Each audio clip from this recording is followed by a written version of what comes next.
नमस्कार दोस्तों, मैं हूं आपका दोस्त रामनिवास अरुण और आप देख रहे हैं दर्पण स्टडी पॉइंट। दोस्तों, बौद्ध धर्म की एक सीरीज चल रही है हमारी, जिसमें बौद्ध धर्म का टॉप 20 क्वेश्चन जो कल लेकर आए थे उसी की एक नेक्स्ट सीरीज है टॉप 20 क्वेश्चंस की।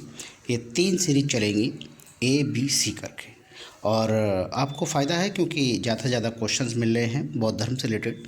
उसके बाद जैन धर्म आएगा, उसके बाद कई सारे इस तरह के क्वेश्चंस होंगे जो आपके आगामी परीक्षाओं के लिए बहुत ज़्यादा इंपॉर्टेंट होंगे। तो चलिए स्टार्ट करते हैं आज का बौद्ध धर्म से सीरीज का दूसरा पार्ट जो है उसका पहला क्वेश्चन, अष्टांग मार्ग संकल्पना किसका अंग है? ए महापरिनिर्वाण की विषय वस्तु का,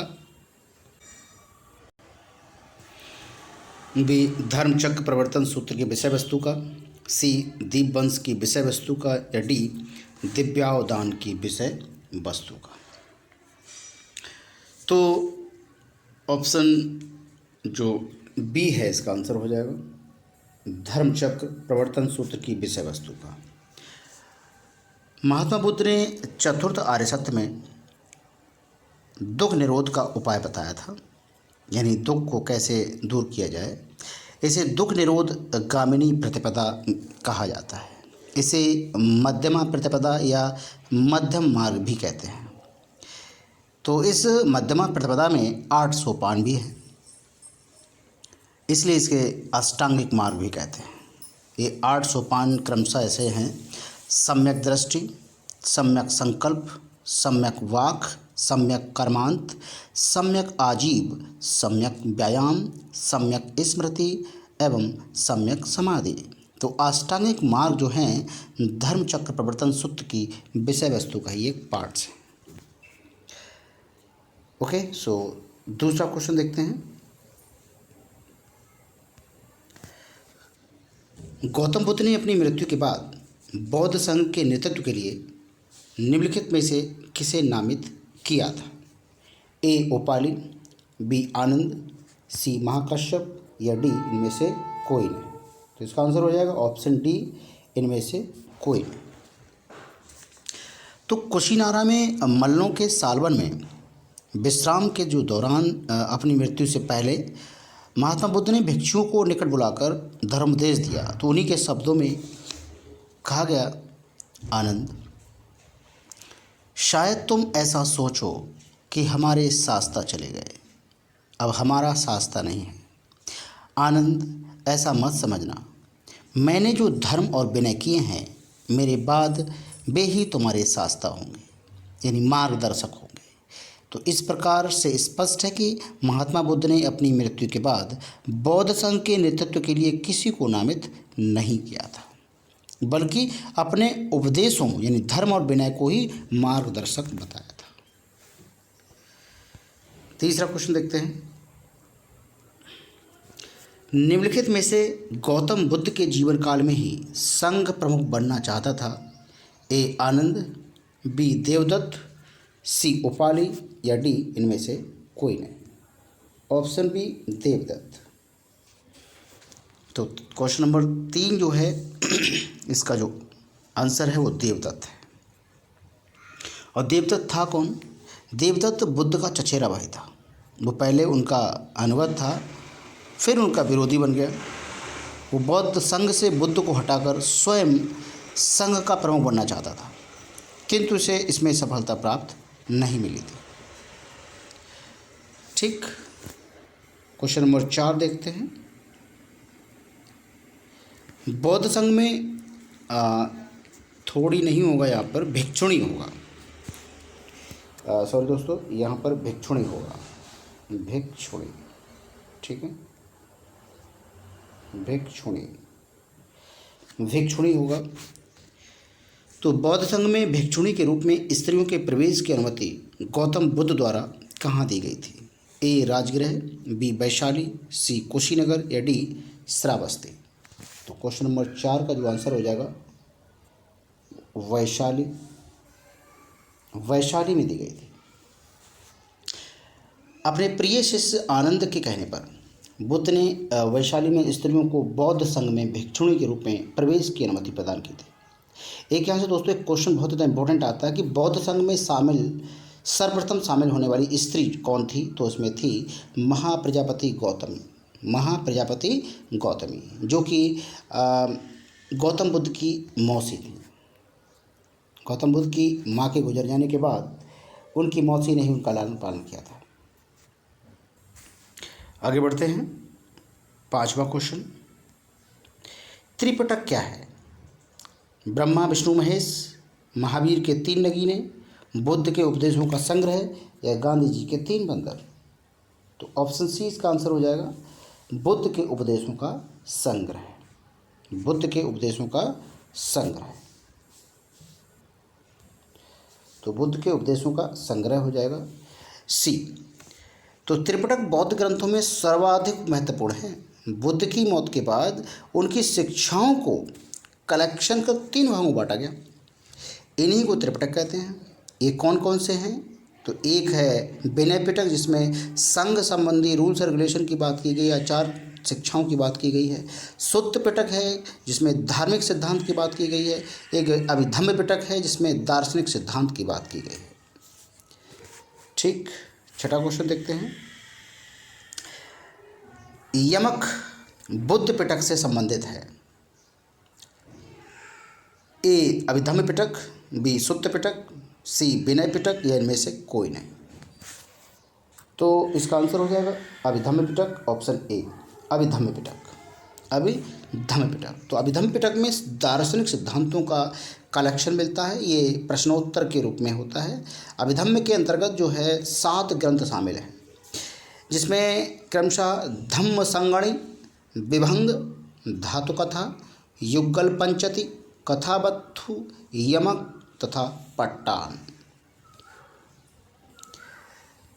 7वां क्वेश्चन देखते हैं, निम्नलिखित में से किस बौद्ध साहित्य में महात्मा बुद्ध के नैतिक और सिद्धांत संबंधित प्रवचन संकलित हैं? ए अभिधम्म पिटक, बी विनय पिटक, सी जातक कथाएं या डी सुत्त पिटक? आंसर डी हो जाएगा सुत्त पिटक। सुत्त पिटक में महात्मा बुद्ध के नैतिक और सिद्धांत संबंधित प्रवचन शामिल हैं, अर्थात इसमें बौद्ध धर्म के सिद्धांत और उपदेश का संग्रह है। जबकि विनय पिटक में संघ संबंधी नियम, दैनिक जीवन संबंधी आचार विचारों, विधि निषेधों आदि का संग्रह है। और जातकों में बुद्ध के पूर्व जन्मों की कहानियाँ संग्रहित हैं। क्वेश्चन नंबर 8, अशोकाराम विहार किस स्थान पर स्थित है? A Kaushambi, B Vaishali, C Pataliputra, D Shravasti? तो इसका जो आंसर हो जाएगा option C Pataliputra. Option C Pataliputra. प्रसिद्ध बौद्ध ग्रंथ जो महावंश के अनुसार मौर्य शासक अशोक ने पाटलिपुत्र में अशोकाराम विहार को बनवाया था, इसका निर्माण कराया था। इस विहार का जो निर्माण था वो इंद्रगुप्त नामक थेर भिक्षु के निरीक्षण में हुआ था। तीसरी बौद्ध संगति जो भी अशोक के समय में हुई थी। 9वां क्वेश्चन, गौतम बुद्ध की 80 फुट की बड़ी प्रतिमा जो बोध गया में है निर्मित की गई थी? ए श्रीलंकाइयों द्वारा, बी जापानियों द्वारा, सी भूटानियों द्वारा या डी थाई लोगों के द्वारा? तो इसका आंसर हो जाएगा ऑप्शन बी जापानियों द्वारा। बुद्ध की 80 फुट ऊंची बोधगया में स्थित प्रतिमा लाल ग्रेनाइट और बलुई पत्थर से निर्मित है, जिसके निर्माण में 7 वर्ष का समय लगा। ये प्रतिमा जापान के दाइजोकियो संप्रदाय के सहयोग द्वारा निर्मित की गई थी। इसमें भी कई सारे क्वेश्चन हैं, उनका देख लीजिएगा आप लोग। एक क्वेश्चन में कई सारे क्वेश्चन मैं बता देता हूँ और अपने आप में ये महत्वपूर्ण है। 10वां क्वेश्चन आज का, अनात्मवाद सिद्धांत संबंधित है? ए बौद्ध दर्शन का, बी सांख्य दर्शन का, सी जैन दर्शन का या डी वेदांत दर्शन का? तो हम बौद्ध धर्म पढ़ रहे हैं तो बौद्ध धर्म से ही संबंधित होगा। अनात्मवाद सिद्धांत है क्या ये? तो बौद्ध दर्शन में अनात्मवाद का सिद्धांत जो है गौतम बुद्ध के प्रतीत्य समुत्पाद के सिद्धांत से सिद्ध होता है। इसे नैरात्मवाद भी कहा जाता है। नैरात्मवाद यानी नैरात्मवाद,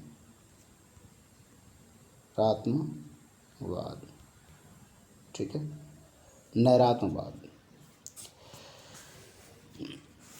कुछ विचारकों के अनुसार जो अनात्मवाद का सिद्धांत केवल आत्मा पर लागू होता है। वस्तुतः इसे आत्मा और भौतिक जगत दोनों की व्याख्या होती है। जब गौतम बुद्ध सर्व अनात्मकम कहते हैं, जब गौतम बुद्ध सर्वम अनात्मकम कहते हैं तो इसका मतलब होता है कि किसी नित्य चेतना या जड़ तत्व का अस्तित्व नहीं है। ना तो आत्मा नामक नित्य द्रव्य का अस्तित्व है और ना भौतिक पदार्थ नामक जड़ द्रव्य का। द्रव्यता, एकता और तादात्म्य एवं नित्यता आदि कल्पना मात्र। मतलब यहाँ पर आत्मा को उन्होंने नकार दिया। 11वां क्वेश्चन, निम्नलिखित में से किसे एशिया का ज्योतिपुंज कहा जाता है? ए पैगंबर मोहम्मद साहब को, बी भगवान बुद्ध को, सी ईसा मसीह को या डी जरथुस्त्र को? ऑप्शन बी भगवान बुद्ध को। भगवान बुद्ध को लाइट ऑफ एशिया या एशिया का ज्योतिपुंज कहा जाता है। 12वां क्वेश्चन, क्षणिकवाद का प्रतिपादन किया था?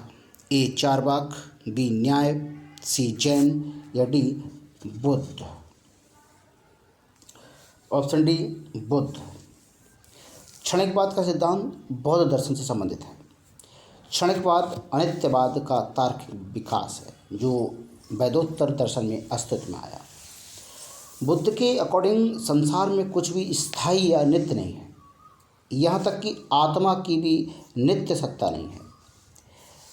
तो ये बात उल्लेखनीय है कि गौतम बुद्ध ने स्वयं अस्थायित्व और क्षणिकत्व में भेद किया है। उन्होंने आत्मा को क्षणिक तथा भौतिक वस्तुओं को अनित्य कहा है।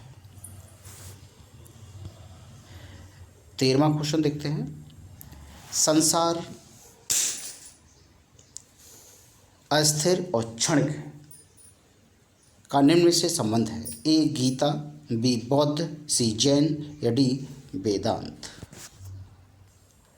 ऑप्शन बी बौद्ध। तो बौद्ध दर्शन में क्षणिकवाद को स्वीकार किया गया है।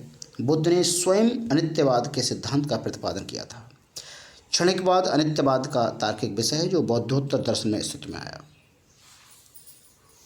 तो इसके अनुसार विश्व की प्रत्येक वस्तु का अस्तित्व क्षण मात्र के लिए रहता है। जिस प्रकार नदी की एक बूंद एक क्षण के लिए सामने आती है और दूसरे क्षण वो विलीन हो जाती है, उसी प्रकार जगत की समस्त वस्तुएं क्षण मात्र के लिए ही अपना अस्तित्व कायम रखती हैं। 14वां क्वेश्चन देखते हैं, सर एडविन एर्नोल्ड की पुस्तक द लाइट ऑफ एशिया आधारित है? ए ललित विस्तार पर, बी अभिधम्म पिटक पर, सी दिव्यावदान पर या डी सुत्त पिटक पर? तो इसका जो आंसर हो जाएगा ऑप्शन ए ललित विस्तार पर। ललित विस्तार पर। तो सर एडविन एर्नोल्ड की पुस्तक the light of Asia Lalit विस्तार के विषय वस्तु पर आधारित है। इस वस्तु का जो पुस्तक का निर्माण हुआ था, प्रकाशन हुआ था 1879 में हुआ था, लंदन में किया गया था। ठीक है दोस्तों, तो 15वां क्वेश्चन देखते हैं, गांधार शैली की मूर्तिकला में बुद्ध के सारनाथ में हुए प्रथम धर्मोपदेश से संबद्ध प्रवचन मुद्रा का नाम क्या है? ए धर्मचक्र, बी भूमि स्पर्श, सी ध्यान या डी अभय? तो इसका ऑप्शन ए आंसर हो जाएगा धर्मचक्र, क्योंकि बौद्ध धर्म में सर्वप्रथम जब बुद्ध ने उपदेश दिए थे तो उसको धर्मचक्र प्रवर्तन की संज्ञा दी गई थी। तो गांधार कला की उत्पत्ति का स्रोत जो है एशिया माइनर तथा हेलेनिस्टिक कला थी। इस शैली की कला का प्रमुख विषय महात्मा बुद्ध का जीवन चरित्र है। इसके अंतर्गत बुद्ध की धर्मचक्र मुद्रा, ध्यान मुद्रा, अभय मुद्रा और वरद मुद्रा आदि मूर्तियों का निर्माण किया गया। तो डिफरेंट स्टाइल में गौतम बुद्ध की मूर्तियों का निर्माण किया गया। 16वां क्वेश्चन देखते हैं, गौतम बुद्ध को एक देवता का स्थान किस राजा के कार्यकाल में प्राप्त हुआ था?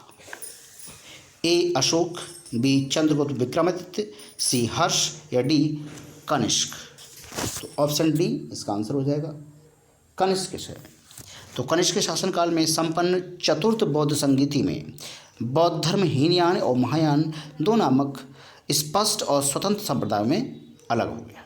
तो महायान शाखा में बुद्ध को देवता माना गया और उनकी पूजा की जाने लगी। इस प्रकार कनिष्क के काल में बौद्ध धर्म की महायान शाखा के तहत गौतम बुद्ध को एक देवता का स्थान मिल गया था।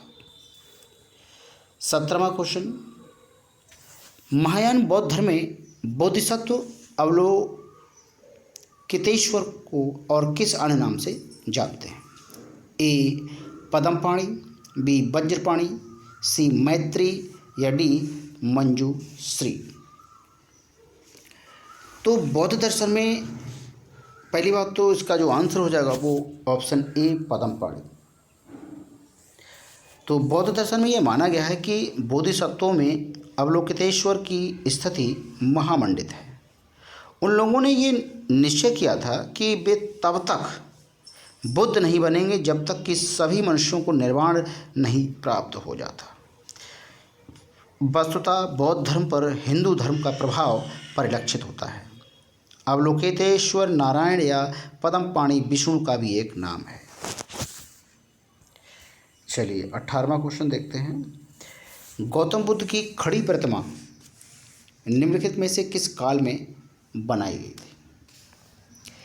ए मौर्य काल, बी कुषाण काल, सी गुप्तोत्तर काल या डी गुप्त काल। तो इसका जो आंसर हो जाएगा कुषाण काल, ऑप्शन बी कुषाण काल। कुषाण काल में ही गांधार और मथुरा कला शैली के तहत बुद्ध और बोधिसत्वों की बहुसंख्यक मूर्तियों का यानी बैठी हुई और खड़ी हुई स्थिति में निर्माण हुआ। तो बीएस अग्रवाल हैं, उनके अनुसार सर्वप्रथम मथुरा में ही बुद्ध मूर्तियों का निर्माण किया गया जहां इनके लिए पर्याप्त आधार थे। आज का 19वां क्वेश्चन, प्रथम शताब्दी ईस्वी में किस भारतीय बौद्ध भिक्षु को चीन भेजा गया था? ए वसुमित्र, बी असंग, सी नागार्जुन या डी अश्वघोष। तो ऑप्शन सी नागार्जुन। प्रथम शताब्दी ईस्वी में नागार्जुन बौद्ध भिक्षु को चीन भेजा गया था। नागार्जुन कनिष्क के दरबार की एक महान विभूति था। उसने अपनी पुस्तक माध्यमिक कारिका, यहाँ से भी क्वेश्चन आ सकता है कि नागार्जुन की एक पुस्तक है माध्यमिक कारिका में सापेक्षता का सिद्धांत को प्रस्तुत किया, जो कि आइंस्टीन से रिलेटेड है। सापेक्षता का सिद्धांत चीनी मान्यता के अनुसार नागार्जुन ने चीन की यात्रा कर वहाँ बौद्ध शिक्षा प्रदान की थी। आज का दोस्तों लास्ट क्वेश्चन, निम्न में से किस शैलकृत गुफा में 11 सिरों को बोधिसत्व का अंकन मिलता है? ए कन्हेरी, बी अजंता, सी कार्ले या डी एलोरा। तो ऑप्शन ए कन्हेरी। सलसेती द्वीप में स्थित कन्हेरी गुफाएं महाराष्ट्र में मुंबई शहर का एक प्रमुख पर्यटन स्थल है। ये गुफाएं संजय गांधी राष्ट्रीय उद्यान परिसर में स्थित हैं। प्राचीन अभिलेखों में कान्हा शैल कृष्णगिरी कान्हगिरी के नाम से उल्लिखित कन्हेरी बौद्धों का प्रमुख केंद्र था। कन्हेरी में ही एक ही पहाड़ी में सर्वाधिक संख्या में गुफाओं का निर्माण हुआ। कन्हेरी की गुफाओं का निर्माण पहली शताब्दी ईसा पूर्व में किया गया था और ये 11वीं शताब्दी ईस्वी तक इस्तेमाल में रही। गुफा संख्या 41, इसमें पहले से 23 नंबर दिया गया था, लेकिन अब ये गुफा संख्या 41 कहते हैं इसे, में अवलोकितेश्वर की एक रोचक मूर्ति स्थित है जिसकी 4 भुजाएं और 11 मुख हैं। ये अपनी किस्म की भारत में स्थित एकमात्र मूर्ति है। तो इस रूप की उपासना चीनी तुर्किस्तान, कंबोडिया, जापान में 7वीं से 8वीं सदी में लोकप्रिय थी, जो कि अब भारत में है। तो दोस्तों ये थे आज के टॉप 20 क्वेश्चन बौद्ध धर्म से रिलेटेड। आशा करते हैं आपको पसंद आएंगे। अगर ये कंटेंट आपको पसंद आए तो प्लीज़ हमारे चैनल को लाइक कीजिए, सब्सक्राइब कीजिए और शेयर कीजिए। बेल आइकन को ऑन रखिए ताकि नए से नए वीडियो आपको मिल सकें, क्योंकि वीडियो का एग्ज़ाम डिक्लेयर हो चुका है दोस्तों, जो कि 26 और 27 जून के मध्य है। तो इतने 5 सालों के बाद ये मौका मिला है, तो इसको हाथ से मत जाने दीजिएगा। हमारे चैनल के साथ बने रहिए। मिलते हैं कल एक नए वीडियो के साथ। देखते रहिए दर्पण स्टडी पॉइंट। धन्यवाद दोस्तों।